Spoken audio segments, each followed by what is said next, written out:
Namit Malhotra Ramayana মুভিখনৰ biggest update আহি গৈছে যে ৰামায়ণ মুভিখনৰ যি হিন্দী ৰাইটছ আছিল ইণ্ডিয়াত সেই ৰাইটছ ধৰ্মা প্ৰডাকশ্যনে কিনি লৈছে আৰু যি ইণ্টাৰনেশ্যনেল ৰাইটছ আছে সেই WB মানে ৱাৰ্নাৰ ব্ৰাদাৰ্ছে কিনি লৈছে তো গ্ৰেণ্ড স্কেল এক্সট্ৰা ভেগেঞ্জা হ'ব এবছলিউট চিনেমা মুভি ৰামায়ণ আমি দেখিছোঁ অলৰেডি এটা ৰামৰ যি ইণ্টাৰেকশ্যন ভিডিঅ' এটা দেখিছোঁ আৰু এই মুভিখনৰ বাজেট হয় 4000 crore আৰু মুভিখনৰ ফাইনেল ট্ৰেইলাৰ আহি আছে ফাৰ্ষ্ট ট্ৰেইলাৰ আহি আছে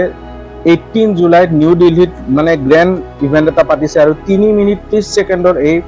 মানে ট্ৰেইলাৰটো হ'ব ফাৰ্ষ্ট ট্ৰেইলাৰটো হ'ব গতিকে ট্ৰেইলাৰটো আহিলে মই ৰিভিউ দিম এক্সট্ৰা ভেগেঞ্জা পিক এবছলিউট চিনেমা হ'ব নেক্সট লেভেলৰ আমি ইয়াত VFX টিম দেখিছোঁ আমি এভেঞ্জাৰ্ছ এণ্ড গেমৰ VFX টিম দেখিছোঁ গতিকে বহুতটা অস্কাৰ এৱাৰ্ড পাইছে 8টামান অস্কাৰ এৱাৰ্ড পাইছে গতিকে এই মুভিখন ইণ্ডিয়ান চিনেমাক এটা নতুন